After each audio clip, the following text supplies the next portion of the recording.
नमस्कार। संवाद श्रृङ्खलाको आजको यो सन्दर्भ विशेषमा यहाँलाई स्वागत छ। म सरोज सिंह थापा।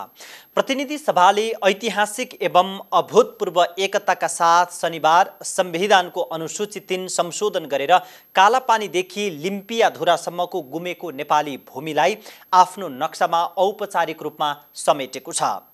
शनिबार बसेको 4 घण्टा लामो संसद बैठकमा सबै राजनीतिक दलहरूमा ऐक्यबद्धता र राष्ट्रिय एकता देखिएको थियो। नेपालीहरूको यो एकताले मिचाहा प्रवृत्तिको छिमेकीमाथि धक्का पुग्ने त निश्चित देखिन्छ नै, सँगै नेपाल र नेपालीलाई पनि थप जिम्मेवारी भूमि फिर्ता ल्याउनु पर्ने थप जिम्मेवारी पनि काँधमा आइपरेको छ। त्यसैले अब नेपालले भारतसँगको वार्ताको ढोका कसरी खोल्नुपर्छ, यदि हामीले जुन हाम्रो भारतले अतिक्रमण गरेको भूमि नेपाली नक्सामा समावेश गरिसके पछाडिको खण्डमा यदि भारत वार्ताको टेबलमा बस्न तयार हुन्न भने नेपालले अपनाउनु पर्ने बाटो के हो, अथवा नक्सा जारी गरिसकेपछिको सन्दर्भमा अब नेपालले भारतसँगको कूटनैतिक वार्ताका आयामहरू कसरी खोल्नुपर्छ, मूलतः यिनै विषयमा केन्द्रित रहेर संवाद गर्दैछौँ। र हामीसँग छलफलका लागि हुनुहुन्छ परराष्ट्रविद तथा पूर्व राजदूत प्राध्यापक शम्भुराम सिमखडा हुनुहुन्छ। उहाँसँग यिनै र यस्ता विषयमा मूलतः केन्द्रित रहेर संवाद गर्दैछौँ। स्वागत छ सर यहाँलाई हिमालय टेलिभिजनको विशेष कार्यक्रममा। नमस्कार सबैजनालाई। अनि हिजो मात्रै अब नेपाली नक्सा संवैधानिक रूपमा उसले एउटा संवैधानिक बाटो प्राप्त गरेको छ। यो बाटोलाई चाहिँ एउटा परराष्ट्रविदको नजरमा कसरी हेरिराख्नु भएको छ? एउटा त मैले धेरै लामो समयदेखि नेपालको अहिलेको राजनीतिक व्यवस्था सुरु भएदेखि मूल के हुन्छ भनेदेखि बहुदलीय राजनीतिक व्यवस्था भनेको राजनीतिक शक्तिहरूका बीचमा आन्तरिक शक्ति र सत्ताको लागि निरन्तर के भने प्रतिस्पर्धा भइरहन्छ। तर त्यो प्रतिस्पर्धा चाहिँ परराष्ट्र र सुरक्षा नीतिमा चाहिने देखिनु हुँदैन। परराष्ट्र र सुरक्षा नीतिमा चाहिँ आम रूपमा सबै प्रमुख राजनीतिक शक्तिहरूको बीचमा एउटा न्यूनतम सहमतिको वातावरण बन्नुपर्छ भनेर मैले तपाईँको 47 सालमा पहिलो मेरो चाहिने जब 46 सालको परिवर्तन आयो त्यति बेलादेखि नै चाहिने मेरो त्यति बेलाको प्रकाशित लेख नै छ कि पञ्चायतमा चाहिँ के हुन्थ्यो भनेदेखि संस्थागत राजनीतिक प्रतिस्पर्धा थिएन, व्यक्ति लड्थे र अब चुनाव। तर अब चाहिँ संस्थागत रूपमा बहुदलीय व्यवस्था आइसकेपछि तात्विक रूपमा भिन्नता भनेको अब संस्थागत प्रतिस्पर्धा हुन्छ आन्तरिक सत्ता र शक्तिको निम्ति। तर त्यसको मतलब चाहिने बाह्य नीति, परराष्ट्र नीति र सुरक्षा नीतिमा चाहिने पनि यदि त्यही किसिमको प्रतिस्पर्धा र असमझदारी प्रमुख राजनीतिक शक्तिहरूको बीचमा रहिरह्यो भने त्यो चाहिने देशको लागि घातक हुन्छ र देशको राष्ट्रिय हित र राष्ट्रिय सुरक्षा त्यस्तो किसिमको परराष्ट्र नीतिले प्रवर्धन र सम्वर्धन गर्न सक्दैन। त्यसो भए यो समयमा चाहिँ एउटा अभूतपूर्व एकता जुन देखिएको छ संसदमा सबै राजनीतिक पार्टीहरूमा, अब हाम्रो भारतसँगको डिप्लोमेसीमा अथवा भनौँ भारतसँगको सम्बन्धमा यसले पार्ने प्रभाव चाहिँ कस्तो हुन्छ त? त्यसो भए अब त्यसै हुनाले पहिलो कुरा त म चाहिने यो नेपालको इतिहासमा यो चाहिने मलाई लाग्छ पहिलो यस्तो किसिमको एउटा अभूतपूर्व किसिमको सबै राजनीतिक शक्तिहरूको बीचमा जुन एक मत देखियो राष्ट्रियताको विषयमा, यो चाहिने नेपालीको वास्तवमा चरित्र नै यही हो। यही कारणले गर्दाखेरि हामीले अत्यन्त कठिन समयहरूमा पनि दुईतिर एकातिर चाहिने विशाल चीनको साम्राज्य र दक्षिणतिर चाहिने भारत जस्तो एउटा चाहिँ विशाल देशको बीचमा रहँदै पनि हामी चाहिने यत्रो लामो समयसम्म एउटा स्वतन्त्र सार्वभौम सत्ता सम्पन्न मुलुक भएर रहिरहनुको पछाडिको एउटा प्रमुख कारण यही हो। त्यसले गर्दाखेरि पहिलो कुरा म यो अत्यन्त सकारात्मक एउटा चाहिने राजनीतिक शक्तिहरू राजनीतिक पार्टीहरूले जुन प्रदर्शन गरेछ त्यसको लागि म उहाँहरूलाई हार्दिक बधाई दिन चाहन्छु। अब जहाँसम्म तपाईँले अहिले प्रश्न गर्नुभयो कि चाहिने यसले के गर्यो भनेदेखि अब भारतसँगको जुन यो कालापानीको विषय हामी धेरै लामो समस्या इतिहासको एक किसिमको इतिहासदेखिको समस्या हो। त्यसले गर्दाखेरि त्यो समस्यालाई अरू राष्ट्रहरूले र खास गरेर अरूहरूले चाहिँ नि यसले उठायो अर्कोले उठाएन भन्ने अब ठाउँ रहेन। यसले गर्दाखेरि हाम्रो प्रभावकारी र दरिलो किसिमको कूटनीतिक वार्ता मार्फत हामीलाई चाहिने ठुलो चाहिने एउटा स्थिति यसले सरकारलाई प्रदान गरेको छ। त्यसले गर्दाखेरि अब चाहिने हामीले यसलाई चाहिने राम्रो हिसाबमा अगाडि लान सक्नुपर्छ। त्यसो भए यो भूमिको कुरा गर्ने हो भने यसले हाम्रो कूटनीतिलाई राम्रो चाहिने एउटा दर्शकबिन हामी नेपालले जुन लिपुलेक लिम्पियाधुरा र कालापानी सम्मेलित नेपालको नयाँ नक्सा सार्वजनिक गरिसके पछाडि त्यसलाई निशान छापमा प्रयोग गर्ने सन्दर्भमा पनि नेपालको संविधान संशोधन गरिसकेको अवस्था छ। यसै विषयमा हामी संवाद गरिरहेका छौँ र म पुनः जोडिन चाहन्छु। सर, हामी चर्चा गरिरहँदाखेरि 210 वर्ग किलोमिटर भन्दा बढी भूगोल रहेको त्यस ठाउँ ललितपुर जिल्ला भन्दा केही सानो भए पनि सामरिक दृष्टिकोणले त्यो निकै महत्त्वपूर्ण छ। 3000 हाराहारीमा त्यहाँ जनसङ्ख्या रहेको छ र 1962 देखि भारतले त्यहाँ सेना ल्याएर राखेको अवस्था छ अथवा चीन र भारतको सीमाको विषयलाई भएको युद्ध पछाडि त्यहाँ आएर बसिसके पछाडि अहिलेसम्म भारतीय सेना बसिरहेको छ। अब त्यो भूमि हाम्रै बनाउनका लागि अथवा त्यहाँबाट भारतीय सेनालाई भगाउनका लागि नेपालले अब आजको दिनमा सुरुवात कहाँबाट के गर्नु पर्यो? सबभन्दा पहिला त के भनेदेखि अब म अघि भन्दै थिएँ के भनेदेखि यो भारतले फलानो पक्षले उठाएको अर्को पक्षले उठाएको भन्ने स्थान रहेन। अब हामीले चाहिने अत्यन्त दरिलो किसिमको प्रभावकारी किसिमको कूटनीतिक वार्ता कूटनीतिक प्रयास गर्नको लागि यो के भयो भनेदेखि एउटा चाहिने राष्ट्रिय आधार तयार भयो। तर अब जहाँसम्म चाहिँ तपाईँले उठाउनु भएको प्रश्नको कुरा छ र भूमि फिर्ता ल्याउने प्रश्नको कुरा छ, यसमा चाहिँ सबभन्दा पहिला मैले अहिले चाहिँ त्यही विषयमा अलिकता यो गएको केही दिनदेखि विभिन्न किसिमको छलफल इत्यादिमा सहभागी हुँदाखेरि मैले चाहिँ 3P को एउटा मार्गचित्र प्रस्तुत गर्ने गरेको छु।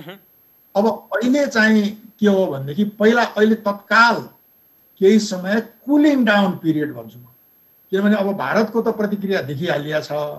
के भनेदेखि यो मैले भनिहालेँ नि, यो फेरि त्यति सजिलो कुरा छैन, यो अत्यन्त जटिल कुरा छ। त्यसले गर्दाखेरि पहिलो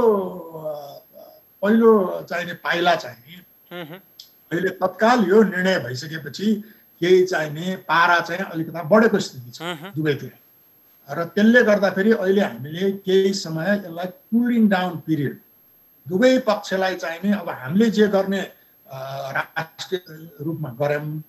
अब भारतले पनि चाहिने यसलाई चाहिँ राम्रोसँग चाहिँ रिफ्लेक्ट गर्ने समय कुलिङ डाउन पिरियड आवश्यक छ।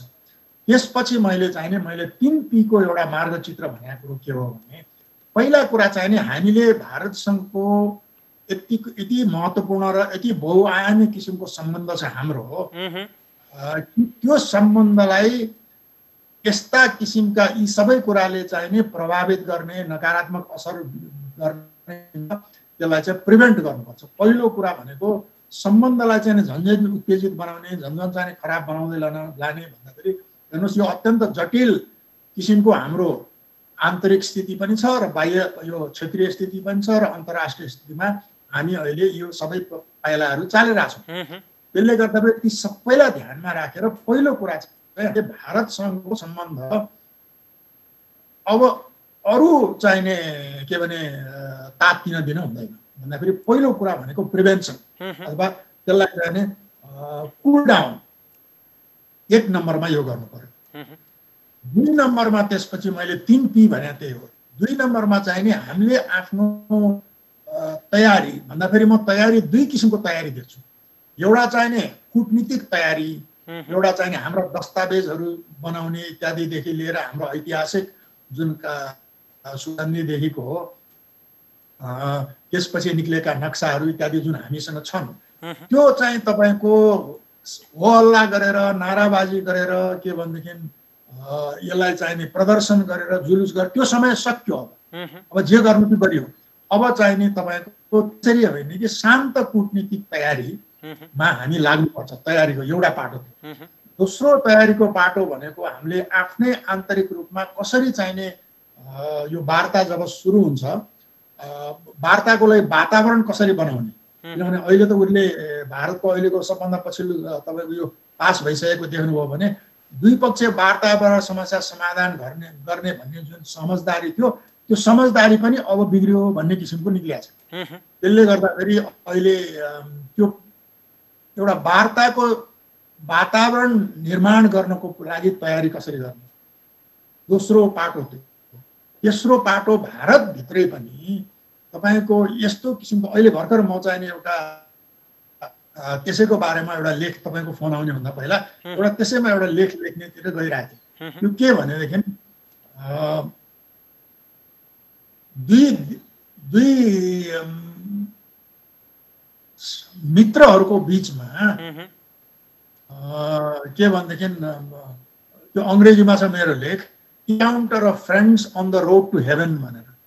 स्वर्गको बाटोमा दुई मित्रहरूको बिचको एक किसिमको विवाद भनेर भन्दाखेरि मानसरोवर र कैलाश दुवै नेपाल र भारत खास गरेर हिन्दूहरूको निम्ति अत्यन्त महत्त्वपूर्ण र चाहिने त्यो रोड निर्माण गर्ने बेलामा यदि भारतले चाहिने त्यो कालापानी पहिलादेखि नै उठिरहेको त्यो विवादित विषय हो। त्यो चाहिने के भनेदेखि दुई प्रधानमन्त्रीहरूले नै के भनेदेखि मिलेर यो चाहिने यो यस्तो के भनेदेखि सीमाको विषयले हाम्रो यत्रो लामो यत्रो बहुआयामिक यत्रो चाहिने राम्रो किसिमको सम्बन्ध गहिरो किसिमको सम्बन्धलाई प्रयोग गर्न दिनु हुँदैन। त्यसले गर्दाखेरि दुई परराष्ट्र सचिवहरूको बिचमा समिति बनेर त्यो परराष्ट्र सचिवको उसले चाहिँ सुल्झाओस्। पहिलाको प्राविधिक समितिले अरू करिब 98% हाम्रो सीमाको चाहिने जुन मुद्दा छ त्यसलाई समाधान गर्यो। सर यहाँले भन्न खोजेको 98% समस्या समाधान भए पनि कालापानीको समस्या र सुस्ताको समस्या नै झन् बढी ठुलो समस्या हो। ती समस्या समाधान हुन सकेका छैनन्। एउटा कुरा सचिव स्तरीय वार्ता गर्ने जुन कुरा थियो त्यसमा पनि भारतले त्यो आफैले त्यो चिजलाई छोडेको अवस्था देखिन्छ। अर्को इपिजीको प्रतिवेदन बुझ्न पनि भारतले नमानिरहेको सन्दर्भमा अब सरले यतिन्जेलसम्म भनिरहेका यी सबै कुराहरू भनेको त भारत वार्तामा बस्न तयार भयो भन्ने कुरा हो। यदि भारत वार्तामा बस्न तयार भएन भने पहिलो कुरा वार्तामा बस्नका लागि कसरी तयार बनाउने र दोस्रो कुरा भारत वार्तामा बस्न मानेन भने अब हामी के गर्ने? त्यो सुन्नुहोस्, यो वार्तामा बस्न मानेन वार्ताबाट समस्या समाधान भएन भन्ने कुरो के गर्ने भन्ने कुरा सरकारले आन्तरिक रूपमा सोच्नु ठिक छ। तर मेरो विचारमा म चाहिने यो समस्याको समाधान अहिले हामीले चाहिने नक्सा परिवर्तन गरेर के भने हाम्रो राष्ट्रिय निशान इत्यादि परिवर्तन गरौँ। तर के भनेदेखि अब वास्तविक रूपमा त्यो समस्याको समाधान गर्ने हो भनेदेखि त्यति गरेर मात्रै यो चाहिँ त्यति सजिलैसँग समाधान हुँदैन। त्यसै हुनाले मैले तपाईँलाई त्यही ब्याकग्राउन्ड भनिरहेको थिएँ। यो 3टा पीको तयारी भन्दाखेरि एउटा चाहिँ हाम्रो आन्तरिक तयारी, दोस्रो कुरा जुन किसिमको अभूतपूर्व तपाईँको राष्ट्रिय एकता यो विषयमा देखिया छ त्यो विषयलाई प्रयोग गरेर सरकारले आफू बलियो हुने के भनेदेखि आफू सुशासन राम्रो गर्ने, आफ्ना चाहिने आन्तरिक व्यवस्थाहरू ठिक गर्ने दोस्रो तयारीको पाटो त्यो हो। र तेस्रो तयारीको पाटो चाहिँ वार्ताको लागि वातावरण तयार गर्ने तयारी भन्दाखेरि भारतसँगको बहुआयामिक सम्बन्ध भएको हुनाले यो त एउटा पाटो सीमाको एउटा पाटो भयो। तर हाम्रो त भारतसँग अनेक किसिमका सम्बन्धहरू छन्। त्यसले गर्दा त्यो सम्बन्धको विषयमा ती विषयहरूमा जब हाम्रो चाहिने भेटघाट हुन्छ, छलफल हुन्छ, हामी कुरा हुन्छ त्यति बेला हामीले चाहिने के भनेदेखि भारतसँगको मित्रताको महत्त्व हामीले बुझेका छौँ भन्ने कुराको सन्देश हामीले चाहिने दिन सक्नुपर्छ। अनि त्यसरी चाहिने अघि कुल डाउन भने नि मैले अहिले तत्काल चाहिने दुवैतिर अलिकता पारो चढ्या छ। तर अब त्यो कुल डाउन भइसकेपछि दुवै देशले, मैले तपाईँलाई त्यो मेरो लेखको बारेमा भनेको कुरा त्यही हो। के भनेदेखि यत्रो महत्त्वपूर्ण कुरा, यो दुवै पक्षलाई यति महत्त्वपूर्ण कुरा, त्यो बाटो निर्माण गर्ने कुरा चाहिँ भारतले चाहिँ नेपालसँग यो कालापानी मुद्दाको पहिलेदेखि चलिरहेको मुद्दा हो, त्यो थाहा छ। दुवै प्रधानमन्त्रीहरूले परराष्ट्र सचिव, यो अघि तपाईँलाई म जोड्दै थिएँ, तपाईँले बिचमा चक्क कुरा काटिदिनु भयो। त्यो के हो भनेदेखि 98% सक्यो, तर दुईटा ठाउँ चाहिँ अत्यन्त संवेदनशील भावनाले यस्तो यो के भने यो सीमाको विषयले चाहिँ नि हाम्रो एक किसिमको अत्यन्त चाहिने गहिरो किसिमको र अत्यन्त महत्त्वपूर्ण किसिमको सम्बन्धलाई प्रभावित गर्न नदिउँ र त्यसै हुनाले चाहिँ नि परराष्ट्र सचिवको स्तरबाट यसलाई चाहिँ नि वार्ताद्वारा सुल्झाउँ भनेर न समिति बने हो। अब भारतले चाहिँ नि तपाईँको त्यो के भनेदेखि बाटो निर्माण गरेर त्यो चाहिँ नि गर्नुको र नेपालसँग वार्तै नगरिकन त्यसको उद्घाटन गर्नु सट्टा नेपालले रिक्वेस्ट गरिरहेको छ परराष्ट्र सचिवको चाहिँ नि इभन के भनेदेखि मिति तोकेर नेपालले त चाहिँ यो दिन चाहिँ यसरी गरौँ वार्ता भनेर समेत भन्दाखेरि त्यो वार्ता गर्नलाई चाहिँ यो महामारी पछि गर्नु भन्ने, तर परराष्ट्र सचिवको बैठक चाहिँ नि के भनेदेखि चाहिँ पछि हो गरौँ भन्ने, तर त्यो उद्घाटन चाहिँ अहिले गर्न किन जरुरी थियो भन्दाखेरि यस्ता सबै कुराहरू मिलाएर हामीले चाहिँ नि वातावरण तयार गरेपछि अनि तेस्रो पी भनेको चाहिँ नि अनि त्यसका आधारमा यो सबै मानसिक र राजनीतिक रूपमा यो सीमाको विवाद एउटा पाटो हो, तर यसले चाहिँ नि हाम्रो दुई देशको बीचको गहिरो र चाहिँ नि भव्य आयामिक सम्बन्धलाई प्रभावित गर्नु हुँदैन र दुवै देश बसेर जुन स्पिरिट प्रधानमन्त्रीहरूले पहिला देखायो त्यही बाटोमा हामी हिँड्नुपर्छ। शम्भु सर, त्यसो भए अब मलाई छोटकरीमा बताइदिनुहोस्, हामी अन्त्यतिर पनि छौँ। अब भारतले वार्तामा बस्न खासै तयार नभएको जस्तो परिस्थिति उसका वक्तव्यहरूबाट पनि देखिन्छ।